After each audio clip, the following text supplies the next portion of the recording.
Halo anak-anak, apa kabar? Bu Guru berharap kalian tetap sehat dan tetap bersemangat dalam belajar. Kali ini kita masih membahas materi tentang partikel penyusun benda dan makhluk hidup. Baiklah, kita akan memulai pertemuan kita kali ini. Selamat menyaksikan video pembelajaran berikut ini. Tujuan pembelajarannya, jadi kalian diharapkan mampu menjelaskan partikel-partikel subatom, kemudian menjelaskan konfigurasi elektron, mengklasifikasi unsur dalam tabel sistem periodik, dan yang terakhir mengidentifikasi karakteristik ikatan molekul. Dengan nilai sekolah kita, peserta didik menunjukkan sikap bertanggung jawab dalam pembelajaran. Pada pertemuan yang kemarin, kita sudah membahas bahwa atom itu bukanlah bagian terkecil dari suatu benda. Jadi atom itu masih dibagi-bagi lagi menjadi partikel yang sangat kecil, atau kita sebut dengan partikel subatom. Itu ada elektron, neutron, dan proton. Berikut ini Bu Guru memberikan gambar, contoh gambar dari atom karbon. Jadi pada gambar ini, proton dan neutron itu terletak di tengah. Ini sebagai inti atom. Kemudian elektronnya berada di orbit atau kulit ya, kulit atom. Nah, yang ini disebut dengan kulit atom atau orbit. Jadi kalau kita lihat di gambar ini, pada kulit pertama atau orbit yang paling luar itu ada 1, 2, 3, 4. Ada 4 elektron ya yang berputar di sini. Kemudian pada kulit yang kedua, yang lapisan di bawahnya, itu ada 2 elektron. Orbit atau lintasan menggambarkan energi yang dimiliki oleh elektron. Elektron yang memiliki orbit dekat dengan inti biasanya energinya lebih rendah ya, dibandingkan dengan elektron yang orbitnya jauh dari inti. Untuk lebih memudahkan mengidentifikasi jumlah partikel subatom, jadi ini ada rumusnya. AZX, di mana X itu adalah lambang suatu unsur, kemudian A adalah nomor massa, dan Z itu adalah nomor atom. Berikut ini Bu Guru memberikan contoh dari litium. Litium ini Li, ini sebagai lambang suatu unsur, jadi ini X-nya ya. Li ini sebagai X-nya. Kemudian nomor atomnya itu berada di bawah. Jadi 3 ini adalah nomor atomnya. Kemudian nomor massa itu yang di atas. Ini adalah nomor massa. Nomor atom menggambarkan jumlah proton dan jumlah elektron yang dimiliki oleh suatu unsur.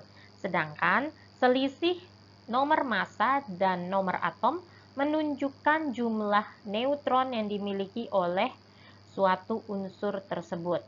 Nah, berikut ini contohnya dari litium ya. Bisakah kalian menentukan nomor massa dan nomor atom unsur litium? Coba kalian hitung ya, berapa jumlah nomor atom dan nomor massanya. Pada kelas 7 kalian sudah mempelajari penggolongan unsur-unsur dalam sistem periodik unsur. Penggolongan itu berdasarkan pada konfigurasi elektron yang dimiliki oleh atom suatu unsur. Konfigurasi elektron itu adalah cara penyusunan elektron-elektron dalam suatu atom. Nah, berikut ini Bu Guru tampilkan ada tabel periodiknya, kemudian sebelah kiri itu ada atom litium ya. Jadi atom litium itu memiliki 2 orbit. Orbit elektron ditandai dengan huruf kapital yaitu K, L, M, N, dan seterusnya. Orbit K itu yang paling dekat dengan inti atom. Atom litium yang pada slide sebelumnya itu memiliki 2 orbit yaitu K dan L. K itu yang di dalam, L itu yang di luar atau yang jauh dari inti atom.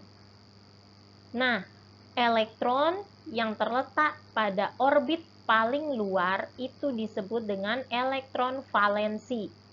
Jumlah elektron valensi menunjukkan golongan suatu unsur, sedangkan Jumlah orbit yang dimiliki suatu unsur menunjukkan letak baris atau periode suatu unsur dalam periodik tabel.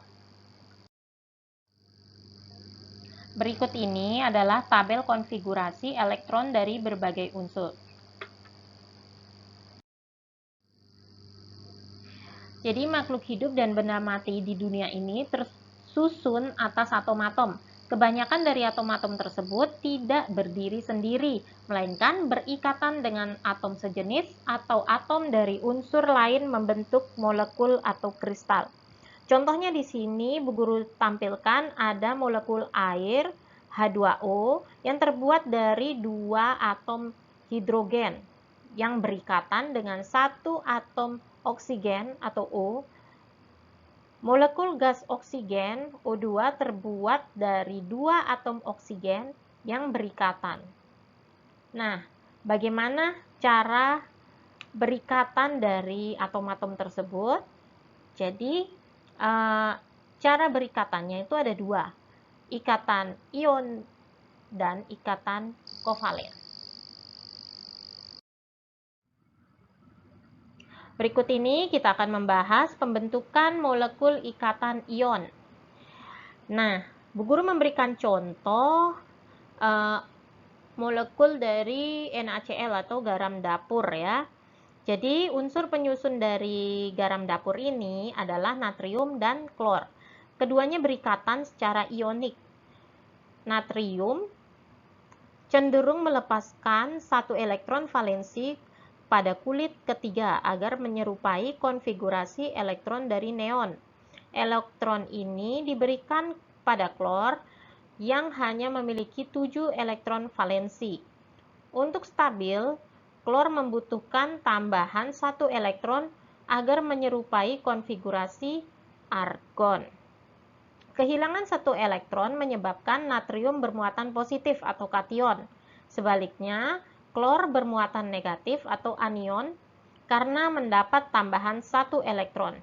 Perbedaan muatan ini yang menyebabkan adanya gaya elektrostatis yang mengikat kedua atom.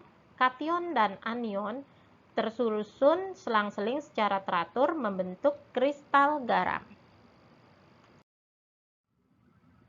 Ya, jadi ini ikatan ion dari Ca dan Na dan Cl akan membentuk kristal garam ya, bentuknya jadi seperti ini. Yang kedua yaitu ikatan kovalen. Jadi, cara lain agar atom menjadi stabil adalah membentuk ikatan dengan pemakaian bersama elektron-elektron yang dimiliki. Cara ini disebut dengan ikatan kovalen. Berikut ini Bu Guru memberikan contoh pembentukan molekul asam klorida. Nah, jadi pada gambar ini kalian lihat atom hidrogen hanya memiliki 1 elektron valensi. Jadi ini ya elektron valensinya. Kemudian untuk stabil menyerupai konfigurasi helium, atom hidrogen membutuhkan 1 tambahan elektron. Demikian juga klor agar stabil membutuhkan tambahan 1 elektron. Jadi kedua atom ini berikatan dengan membagi elektronnya untuk dipakai bersama-sama. Pada ikatan ini hanya ada sepasang elektron yang dipakai bersama. Oleh karena itu, ikatan ini disebut dengan ikatan kovalen tunggal. Nah, ini gambarnya seperti ini ya. Sepasang elektron valensi yang digunakan bersama membentuk ikatan kovalen dinyatakan dengan rumus titik elektron. Jadi ini elektron valensi dari H ini bersatu dengan Cl, jadi membentuk 2 titik seperti ini ya, kayak gitu. Jadi itu tadi pembahasan mengenai pembentukan molekul ya. Bagi kalian yang masih belum paham, boleh bertanya langsung atau bertanya di GCR atau chat pribadi, atau kalian juga bisa searching sendiri, googling sendiri. Itu banyak pembahasan mengenai pembentukan molekul. Baiklah, Bu Guru akhiri pertemuan kita pada kali ini. Tetap sehat, tetap bersemangat. Sampai jumpa lagi.